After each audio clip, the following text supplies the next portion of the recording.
जो भारत को अपने पैर पर खड़ा करेंगे। मतलब इसका यह है कि जैसे आज हम सोशल मीडिया का इस्तेमाल करते हैं, बट इट्स फ्रॉम अमेरिका। हम एआई का इस्तेमाल करते हैं, इट्स फ्रॉम अमेरिका। हम एक्सप्लोजर का इस्तेमाल करते हैं, जो भी सब अमेरिका।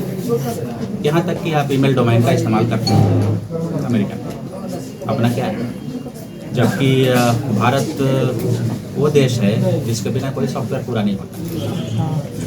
ये सिर्फ इसलिए है क्योंकि इच्छा शक्ति की कमी है। और एज ए टेक कंपनी हमारे लिए ये एक आन बान शान की भी बात थी कि एज ए भारतीय हम 24 सालों से वहाँ हैं और ये सब कुछ करने में हमारी कंपनी सक्षम है, फिर भी हम नहीं कर पा रहे हैं। ये निराशा की बात है। दूसरा कि इतना बड़ा देश जिसमें ये सब कुछ नहीं हुआ है खुद, तो ये बहुत बड़ा मौका है।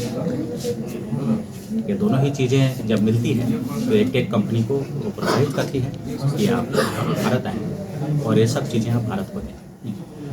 सोफ्टा भारत के लिए एक all in one social media लेकर आ रहा है, जो 15 अगस्त इसी साल 15 अगस्त देश को में लॉन्च किया जाएगा।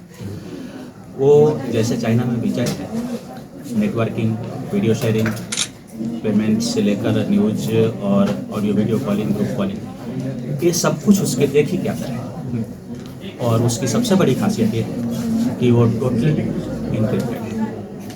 यहाँ तक कि मीडिया का जो आप वीडियो रील जो भी कुछ अपलोड करते हैं वो इनक्रिप्टेड है, कोई नहीं निकाल सकता। सेफ्टी के पैमाने पर वो दुनिया का पहला है जो इस लेवल का होगा। उसको इसीलिए ऐसा डिजाइन किया गया क्योंकि भारत की 70% आबादी तो ये जानती ही नहीं है कि हम डाल रहे हैं तो यहाँ से निकल पाएगा कि नहीं निकल पाएगा, ये क्या होगा। तो जब हम भारत के लिए कोई प्रोडक्ट बनाते हैं, भारतीयों को ध्यान में रखकर बनाते हैं, उनकी सुरक्षा के लिए बनाते हैं, तो उसका इस लेवल पर होना बहुत जरूरी है, जो कि कोई भी अमेरिकन कंपनी नहीं कर सकती, क्योंकि वो इस तरह से सोचते नहीं, क्योंकि ये उनका काम नहीं है। वो यहाँ बिजनेस करने आते हैं, भारतीयों के बारे में सोचते नहीं। और दूसरा जेनरेटिव एआई, भारत में भी हम जेनरेटिव एआई तैयार कर रहे हैं, जो वो भी उस लेवल पर होगा जो कि भारत की भाषाई और सांस्कृतिक विविधता को तोड़ेगा, क्योंकि भारत एक बहु सांस्कृतिक और भाषा वाला देश है। यहाँ पर कोई भी एक तरह का टेक्नोलॉजी काम नहीं करता। वो टेक्नोलॉजी भारत के हिसाब से अगर डिजाइन करना है तो उसके मूल में भारतवंशी का होना बहुत जरूरी है। और हमने उसी चीज़ को पकड़ा है कि भारत में ये बहुत बड़ा स्पेस है, जो कि अगर हम इसको बिजनेस के रूप में देखें तो भी, इनोवेशन के रूप में देखें तो भी, और कामयाबी फ्यूचर के रूप में देखें तो भी, ये पूरा का पूरा ग्राउंड खाली था। हमने इसको कवर किया और पिछले 10 साल से लगातार सोचना इसी में इनोवेट कर। झारखंड में क्या संभावना देखते हैं इसको? क्यों चुने झारखंड? इसलिए चुना गया है क्योंकि झारखंड स्टिल अनटच। झारखंड में अफवाहें हैं कि ज़मीन की समस्या है, तो ट्राइबल कानून है, ये है, वो है। ये सारी चीज़ों के कारण एक ऐसा माहौल है कि कंपनियां यहाँ नहीं आती। और जब हम यहाँ रिसर्च कर रहे थे चीज़ों पर, तो हमें समझ आया कि ऐसा कुछ नहीं। ठीक है, कुछ लेवल पर चीज़ें हैं कि आप ज़मीन खरीद नहीं सकते आप, लेकिन ऐसा तो नहीं है कि अगर कंपनियों को काम करना है तो जो 1000 नीतियाँ बनाते हैं वो 1011वां नहीं बना सकते, वो और भी नीतियाँ बना सकते हैं।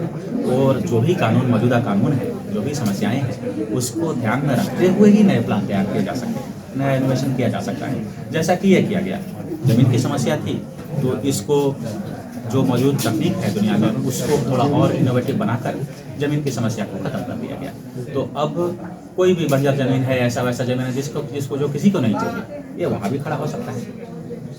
और जो जिस तरह की बहुत सारी वनस्पतियों की हम बात कर रहे हैं, हम कोई धान, गेहूँ या मकई की बात नहीं कर रहे हैं जो कि उपजाऊ ज़मीन में पैदा होता है।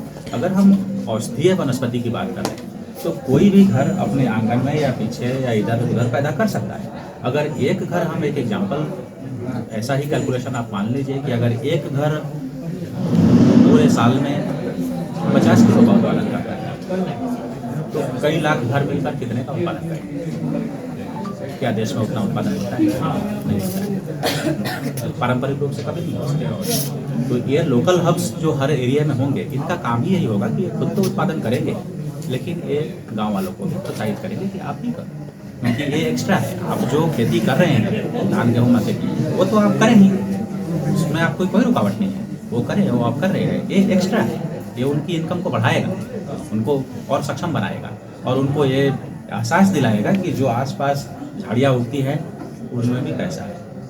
और सिर्फ इसमें नहीं है कि जो कोयला निकल रहा है सिर्फ उसी में पैसा है, उससे कहीं ज़्यादा पैसा है इसमें। और आज के समय में अंतर्राष्ट्रीय हालत ऐसा है कि यूरोपीय कंपनियाँ या अमेरिकन कंपनियाँ या कहीं भी दुनिया में जो बड़ी कंपनियाँ हैं,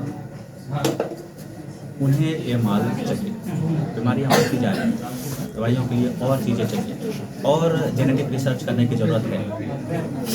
आपने सुना है, सभी ने सुना है चीज़ें कि एंटीबायोटिक का असर खत्म होने जा रहा है, नए तरह के एंटीबायोटिक की ज़रूरत है, नए तरह के औषधियों की ज़रूरत है। कहाँ से आएगा, कैसे आएगा? तो सेंट्रल हब अगर वो जेनेटिक लैब के साथ है तो वो सिर्फ उत्पादन की बात नहीं है, वो एक भविष्य है। वो नए नए चीज़ें क्रिएट करेगा, नई तरह की चीज़ें संभावनाओं को तलाशेगा। जब 1000 वनस्पतियाँ अगर आज होती है तो कल को 3000 होगी। ज़रूरत के हिसाब से इंसान की ज़रूरत भी तो है और इनोवेशन करना ही हमारा काम है और वही हम करते हैं।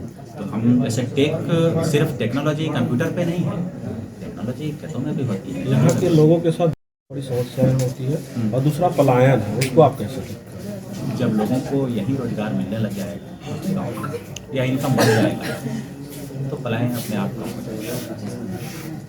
और जैसा कि आप मुझे देख रहे हैं, फिनलैंड से आया, 24 साल से फिनलैंड में, मैं भी तो कभी पलायन करके क्या इस तरह के जो सेटअप होंगे अच्छा, ये सरकार से आप सहयोग क्या चाहते हैं, किस तरह का? सरकार को हम पार्टनर बनाना चाहते हैं। मतलब किस तरह का पार्टनर बनाना चाहते इस हैं? प्रोजेक्ट में सरकार साथ आए, स्टेट में साथ आए, क्योंकि ये सहयोग नहीं है, ये साथ मिलकर काम करने की बात है, साथ मिलकर काम करने की बात पूरा जो सेटअप होगा ये गांव के लोग जो है है। गाँव वालों का ही होगा ये सारा काम, क्योंकि गाँव में ही सब कुछ लगा। शहर से तो इसका कोई ताल्लुक नहीं, शहर से तो इसका कोई ताल्लुक नहीं, सारा काम ही गाँव का है। जो इनडायरेक्टली जॉब है, जैसे कि अगर ट्रक ड्राइवर का है या टेक्नीशियंस का है, ऑफकोर्स इन चीज़ों को संभालने के लिए बीटेक डिग्री वाले भी लगेंगे। तो उनमें से भी जहाँ तक मेरी समझ है 90% लोग गाँव से ही आते हैं। रांची में भी पढ़ने वाले बच्चे हैं तो भी उनमें से भी 90% गाँव के ही हैं जो गाँव से ही आए। और ऑफकोर्स आज के परिस्थिति में मुंबई बेंगलोर जैसे जगहों पर ओवर क्राउड है, पैसे थोड़े ज़्यादा मिलते हैं मगर गांव को ज़्यादा पैसे भेज नहीं पाते। अगर उनके गांव में ही भले ही थोड़े कम पैसे रोजगार मिले, लेकिन अगर मिलने लगेगा और इनोवेटिव होने लगेगा तो उन्हें भी अच्छा लगेगा और वो सहयोग देंगे। जहाँ तक मेरा अनुमान है कि ग्रामीण आबादी का हमें सहयोग मिलेगा और ग्रामीण आबादी को हमसे भी बहुत सहयोग मिलेगा। कैमरा के लिए परिचय दें, कैमरा के लिए परिचय। मैं सॉफ्टवेयर टेक्नोलॉजी, फिनलैंड में सॉफ्टवेयर AIR&D लिमिटेड है, इंडिया में सॉफ्टवेयर टेक्नोलॉजी लिमिटेड है। इंडिया में सॉफ्टवेयर 2020 से है और फिनलैंड में करीब 2013 से है। सॉफ्टवेयर वो कंपनी है जो डायरेक्ट कोई प्रोडक्ट बेचती नहीं है। नाम बता दीजिए। सुनील कुमार सिंह, ठीक है, CEO सॉफ्टवेयर टेक्नोलॉजी। ठीक है, थैंक यू।